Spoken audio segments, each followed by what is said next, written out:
Good morning student. आज हम next topic पढ़ेंगे position of substituent relative to the hydroxyl group, जिसमें हम एसिडिटी की बात कर रहे थे पिछले लेक्चर में।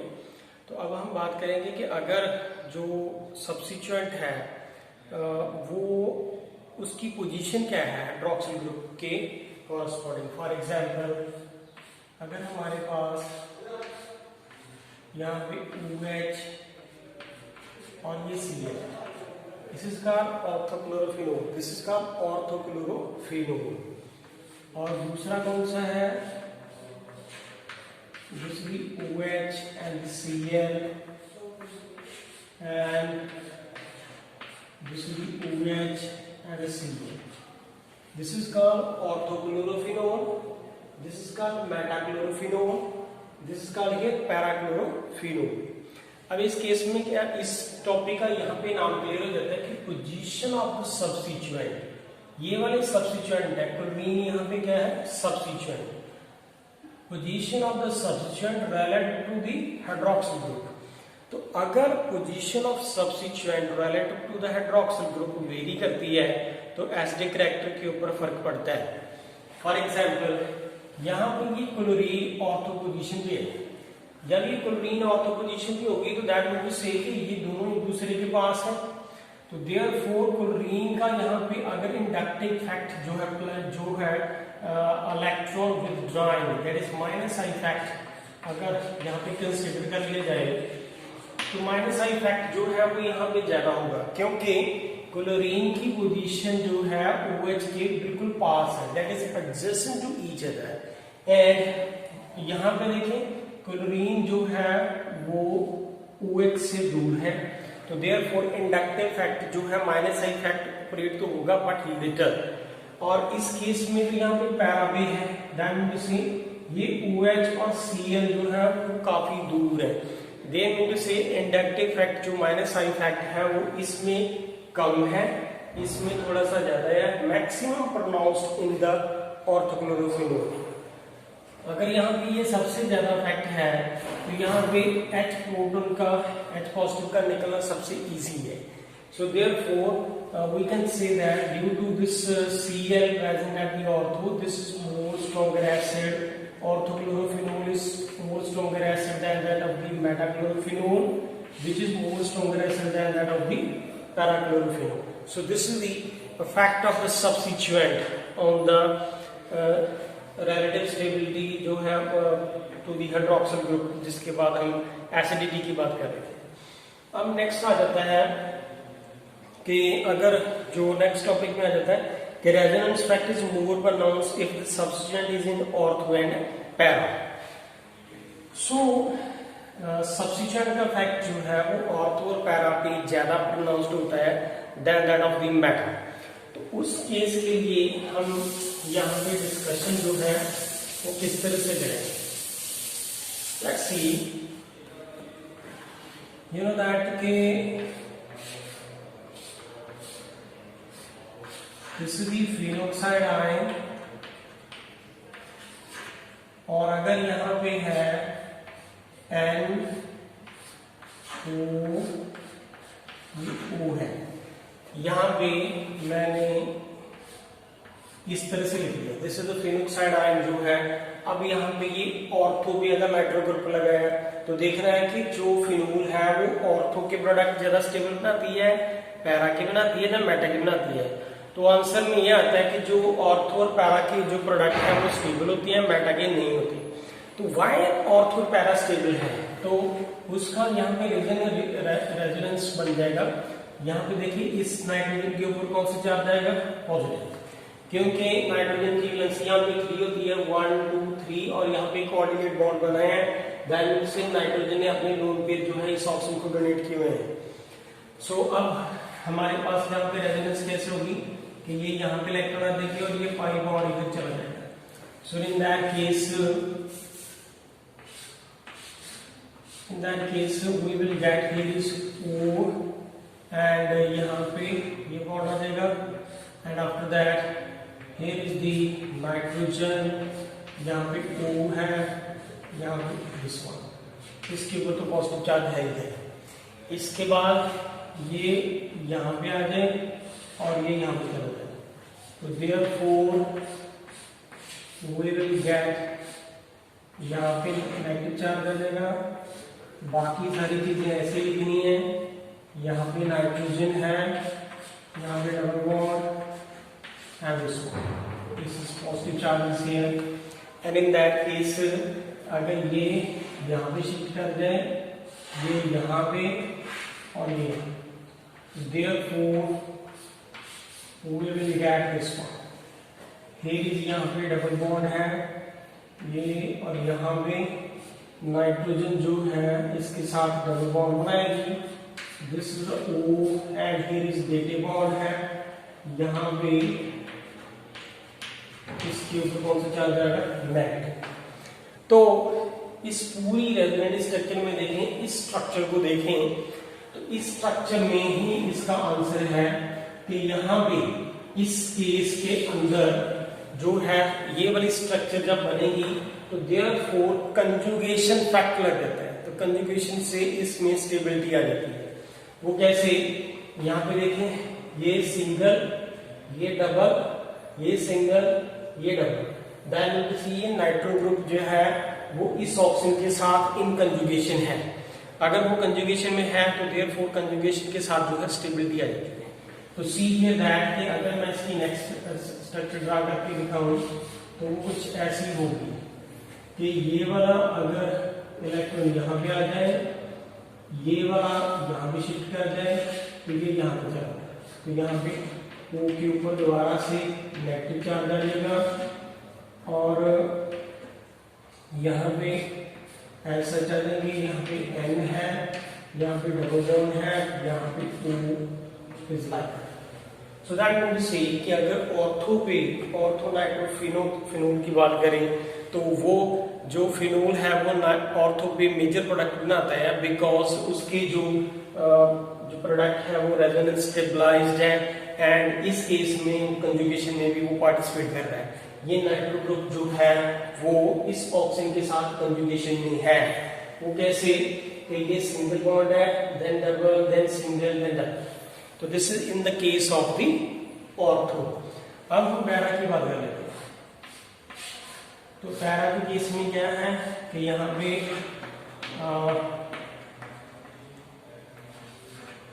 दिस इज द एंड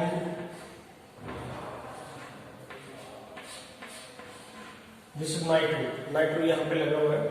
अब इसमें केस में क्या होगा कि ये पहले यहाँ पे आ गया और ये यहाँ पे चला गया, तो नेक्स्ट रेजोनेटिंग स्ट्रक्चर जो है वो क्या बनती है, तो यहाँ पे नेगेटिव चार्ज आ गया, यहाँ पे ये डबल है, ये बॉन्ड ऐसे ही रहेंगे, तो नाइट्रोजन के ऊपर पॉजिटिव चार्ज आएगा, क्योंकि नाइट्रोजन की जो वैलेंसी 3 होती है, लेकिन यहाँ पे 1 2 3 और ये कोऑर्डिनेट बॉन्ड है, नाइट्रोजन के ऊपर यहाँ पे पॉजिटिव चार्ज आएगा।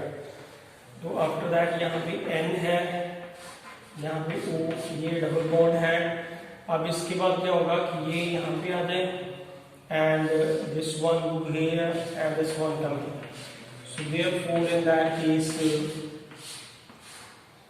यहाँ पे डबल बॉन्ड है, ये डबल, ये भी डबल है, ये वाला डबल बॉन्ड आएगा, ये कोऑर्डिनेट बॉन्ड है, और यहाँ पे नाइट्रोजन का ऑक्सीजन के साथ आप क्या बन गया, सिंगल बॉन्ड, और यहाँ पे जो इस तरह से मुझे लाइट शो करनी है।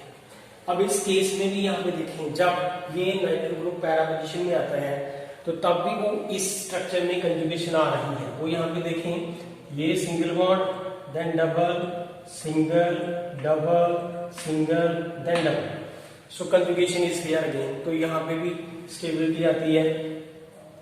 अगर ये यहाँ पे चला जाए, ये पाई बॉन्ड यहाँ पे शिफ्ट कर देगा, ये यहाँ पे आ जाए, तो it will go here. So in that case यहाँ पे O के ऊपर फिर से नेगेटिव चार्ज आ जाता है, and this one is here, तो नाइट्रोजन यहाँ पे इसका कोऑर्डिनेट बॉन्ड है, एंड यहाँ पे ये O जो है इस तरह से आएगा। सो अब यहाँ पे देखें कि ये 1 2 3 4 और ये 5 स्ट्रक्चर बनी थी। यहाँ पे कितने स्ट्रक्चर है, 1 2 3 and 4। You know that greater is the resonating structure and greater is the stability. तो यहाँ पे रेजोनेटिंग स्ट्रक्चर 5 डाल दिया, यहाँ पे 4 है। दैट मीन टू से कि अगर ये नाइट्रो ग्रुप जो है ऑर्थो पोजीशन पे लगे तो उसका मेजर प्रोडक्ट बनता है एंड पैरा वाला माइनर बनेगा, और मेटा का तो चांस ही नहीं है। वो उसमें क्या है, अगर ये थी ऑर्थो पोजीशन की बात, यहाँ पे ये ऑर्थो पोजीशन की बात हो रही है, ये यहाँ पे थी पैरा पोजीशन। अब हम मेटा पोजीशन में बात करेंगे।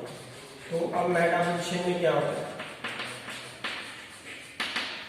मेटा पोजीशन में अगर यहाँ पे हमारे पास है this is O negative and यहाँ पे मेटा पोजीशन पे N है, यहाँ पे डबल बॉन्ड है, ये O के साथ ये कोऑर्डिनेट बॉन्ड है। अब इसमें अगर ये यहाँ पे आ जाए तो ये पाई बॉन्ड यहाँ पे चला जाता है। तो देखें नेक्स्ट रेजोनेटिंग स्ट्रक्चर कौन सी बनेगी। सो this is the double here from here, तो यहाँ पे ये नेगेटिव चार्ज आ गया, ये बॉन्ड ऐसा ही रहेंगे, दिस इज नाइट्रोजन, ये इसके साथ डबल बॉन्ड है, ये कोऑर्डिनेट बॉन्ड है। नाइट्रोजन के ऊपर कौन सा चार्ज आएगा, यहाँ पे पॉजिटिव, यहाँ पे कौन सा चार्ज आएगा, पॉजिटिव। एंड आफ्टर दैट ये यहाँ पे इलेक्ट्रॉन चले जाएंगे, तो ये यहाँ पे। So therefore this will be negative charge here and this will be O double bond है, इसके साथ यहाँ पे नाइट्रोजन, यहाँ पे डबल बॉन्ड है और यहाँ पे कोऑर्डिनेट बॉन्ड है। नाइट्रोजन के ऊपर फिर से कौन सा चार्ज आएगा, पॉजिटिव। अब यहाँ पे देखें, जब हम मेटाबॉलिक स्ट्रक्चर ड्रा कर रहे हैं तो मेटाबॉलिक स्ट्रक्चर में क्या है कि अब ये नेगेटिव चार्ज जो है वो यहाँ पे चला जाए, तो ये यहाँ पे चला जाए, एंड सॉरी ये जो है पाई बॉन्ड को यहाँ पे चला जाए। दैट मीन टू से कि जो नाइट्रो ग्रुप है वो यहाँ पे कंजुगेशन में पार्टिसिपेट ही नहीं करता। अगर नाइट्रोजन कंजुगेशन में पार्टिसिपेट नहीं करेगा तो उस केस में ये स्टेबिलिटी नहीं आती। दैट मीन टू से जो मेटा प्रोडक्ट है, जो मेटा नाइट्रोफिनोल बनता है, उसका चांस ही नहीं है बनने का, दैट इज 1%, 0.9% चांस होता है प्रोडक्ट बनने का। सो अगर इसकी नेक्स्ट रेजोनेटिंग स्ट्रक्चर ड्रा करें तो वो क्या बन जाएगी, यहाँ पे नेगेटिव चार्ज आ जाएगा, यहाँ पे एंड यहाँ पे N, ये डबल बॉन्ड O है एंड यहाँ पे सच ही रहेगा, ये बॉन्ड इस तरह से था, ये इस तरह से। तो दैट मीन टू से कि आप इस स्ट्रक्चर को देखें कि यहाँ पे ये नाइट्रो में पार्टिसिपेट ही नहीं किया रेजोनेंस में, तो कंजुगेशन तो क्या होगी। लेकिन हम अगर ऑर्थो की बात करें तो ऑर्थो में यहाँ पे इस स्ट्रक्चर में देखें कि ये नाइट्रो ग्रुप जो है वो रेजोनेंस में पार्टिसिपेट कर रहा है, यहाँ पे वो कंजुगेशन भी शो कर रहा है। अगर हम पैरा की बात करें तो पैरा के केस में ये वाला जो है रेजोनेंस शो कर रहा है और यहाँ पे कंजुगेशन हो रही है। लेकिन मेटा के केस में no such resonance is feasible with the nitro group and no conjugation is feasible. That's why के वी से दैट के जो फिनोल के जो है और ऑर्थो और पैरा मेजर प्रोडक्ट बनते हैं, मेटा जो है वो बनता ही नहीं। So this is the reason behind that कि रेजोनेंस जो है effect is more pronounced if the substituent is in ortho and para, लेकिन मेटा के केस में नहीं बनता। So this is the all about of the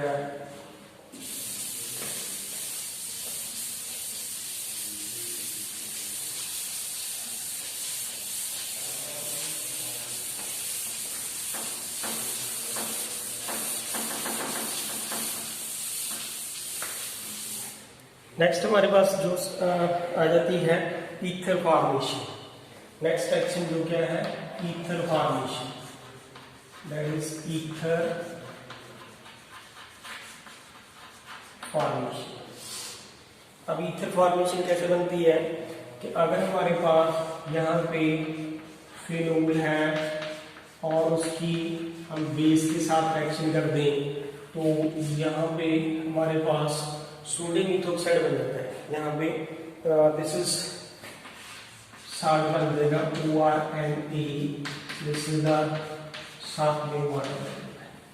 और अगर इसकी रिएक्शन जो है RX जो है अल्काइल हैलाइड के साथ कर दी जाए, RONA ये वाला इसकी रिएक्शन RX के साथ, तो यहाँ पे NaX बाहर निकल जाएगा।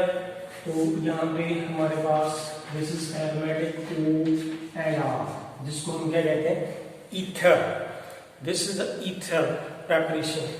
Very good example is that के पेपर में अगर आ जाता है कि फिनोल से एनिसोल कैसे बनाते हैं, तो फिनोल से एनिसोल बनाने का मेथड जो है वो इसी रिएक्शन से है कि फॉर एग्जांपल हमारे पास यहाँ पे फिनोल है, दिस इज द फिनोल, और इसके अंदर पहले हम बेस डालेंगे। तो बेस डालने से ये क्या बन जाएगा, sodium phenoxide, this is an nitrate and sodium कैरिफॉस्फेट, एंड साथ में यहाँ पे जो है वाटर। अब जो सोडियम फिनोक्साइड है, this one here is O negative and this positive, then it react with CH3 and Cl। तो यहाँ पे ये CH3Cl से क्लोरीन इलेक्ट्रोनेगेटिव है, वो इस तरफ इलेक्ट्रॉन विड्रॉ करेगी तो क्लोरीन के ऊपर नेगेटिव चार्ज आएगा, कार्बन के ऊपर पॉजिटिव। तो therefore what we will get here is O and यहाँ पे CH3, यहाँ पे O के ऊपर नेगेटिव चार्ज है, कार्बन के ऊपर पॉजिटिव चार्ज आएगा, वो आपस में जुड़ जाएंगे और ये बनेगा। अब इसको हम ईथर ही कहते हैं, लेकिन इसका कॉमन नेम क्या है, it is called anisole. That means कि this is a type of conversion reaction कि how we can convert phenol into anisole. So by this ether formation we can convert this phenol into the anisole. Similarly एक और reaction दे रखी है third पे, that is Cleanzen rearrangement. This is what is Cleanzen rearrangement.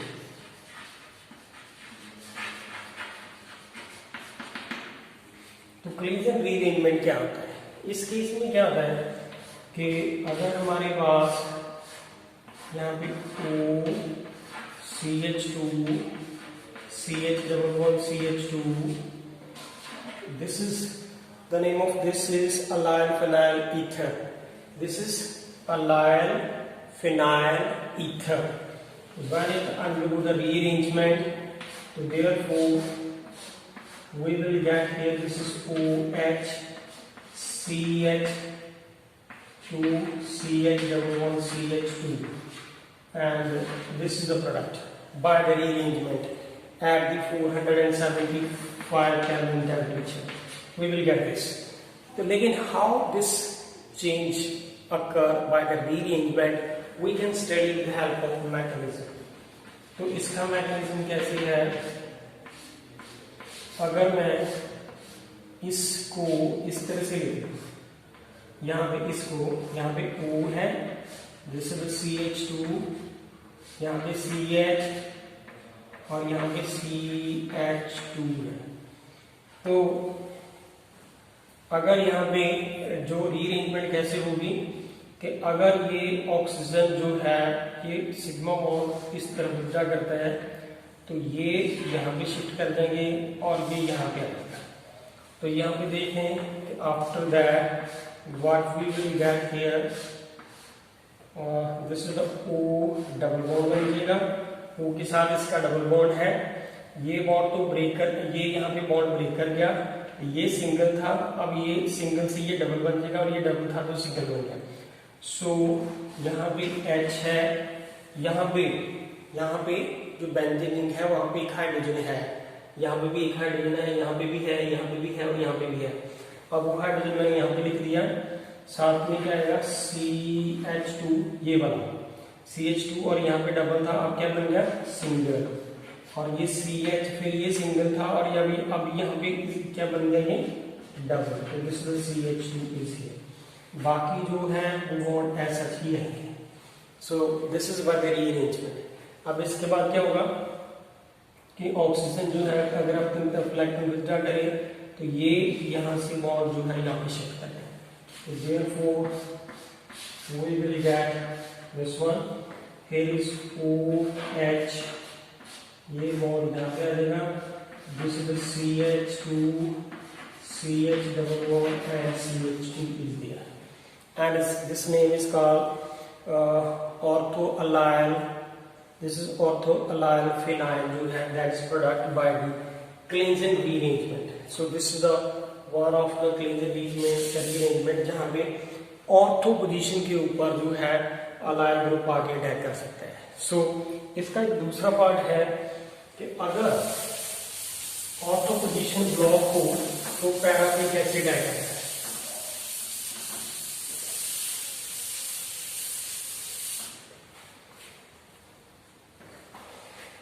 So for example अगर हमारे पास यहाँ पे है OCH2 CH CH2 और यहाँ पे CH3 है, यहाँ पे भी CH3 है. और अब ये अगर पैरा पोजीशन यहाँ पे ऑर्थो पोजीशन अगर ब्लॉक है तो बस एक मिनट लगेगा. अगर ये ऑर्थो पोजीशन ब्लॉक है तो therefore then what will happen in that case यहाँ पे इसका भी रीअरेंजमेंट होगा. तो इसके रीअरेंजमेंट से हमारे पास यहाँ पे OH, यहाँ पे CH3, यहाँ पे CH3, यहाँ पे CH, CH2 एंड CH2 ये प्रोडक्ट बन जाते हैं. सो दिस इज द रीअरेंजमेंट जो है रीअरेंजमेंट है. इन दैट केस यहाँ पे अब इसका मैकेनिज्म हम स्टडी कर लेते हैं. तो व्हाट इज मैकेनिज्म हियर. अब यहाँ पे है हमारे पास OCH और यहाँ पे CH डबल बॉन्ड CH2, यहाँ पे CH3, यहाँ पे CH3 एंड बाकी जो बॉन्ड ऐसा ही है. तो व्हाट विल हैपन, तो first step will be the same. तो वो फर्स्ट स्टेप क्या है कि ये पाई बॉन्ड इधर शिफ्ट कर जाएगा, ये यहाँ पे आ जाएगा और ये पाई बॉन्ड, ये वाला जो पाई बॉन्ड है वो इस कार्बन के ऊपर, इस पाई बॉन्ड को इधर शिफ्ट करने से इस कार्बन के ऊपर कौन सा चार्ज होगा, पॉजिटिव. तो ये पाई बॉन्ड जो है वो इस कार्बन के ऊपर आके जाएगा. तो प्लीज इसे ध्यान से देखें. अब प्रोडक्ट कैसे बनेगा.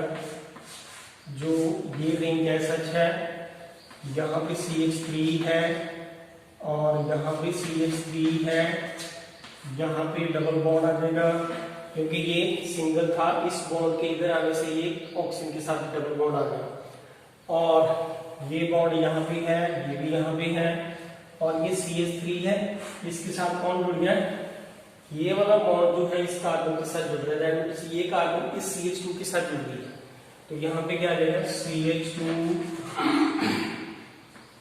यहाँ पे CH2 के साथ ये CH का डबल बॉन्ड था.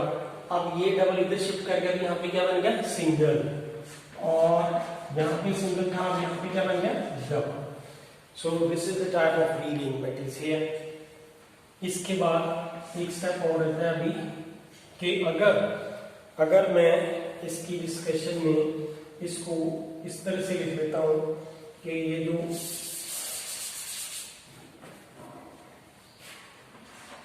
CH2 CH डबल बॉन्ड यहाँ पे CH2 है, वो इस तरह से लिख देते हैं.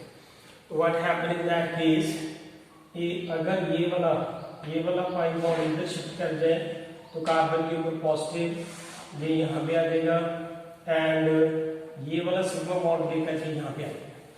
तो इन दैट केस यहाँ पे देखिए क्या बन जाएगा, यहाँ पे डबल बॉन्ड तो है ही है, यहाँ पे CH3 है, ये CH3 यहाँ पे भी रहेगा. यहाँ पे ये अब ये बॉन्ड ब्रेक कर दिया, यहाँ पे क्या कौन सा बॉन्ड आ गया, डबल. और यहाँ पे ये H आ जाएगा क्योंकि यहाँ पे एक हाइड्रोजन है तो उसके साथ कौन लग गया, यहाँ पे CH2 CH double bond CH2. यहाँ पे देखिए ये इस CH2 है, ये डबल था, अब यहाँ पे ये सिंगल बन गया, ये सिंगल था और ये क्या बन गया, डबल. इसके बाद हम सिंपल रीअरेंजमेंट करेंगे. ये वाला ऑक्सीजन अपनी तरफ इलेक्ट्रॉन विड्रॉ करेगा, ये यहाँ पे चला जाए और ये यहाँ पे तो देयरफॉर इसके बाद जो प्रोडक्ट बनेगा वो यही है, क्योंकि ये H पॉजिटिव इस O नेगेटिव के साथ जुड़ जाएगा तो OH CH3 अपनी जगह पे ही है, तो बाकी यहाँ पे ये प्रोडक्ट बनेगा। So this is the Claisen arrangement जो है, तो बाकी नेक्स्ट लेक्चर हम बाद में पढ़ेंगे। Thank you.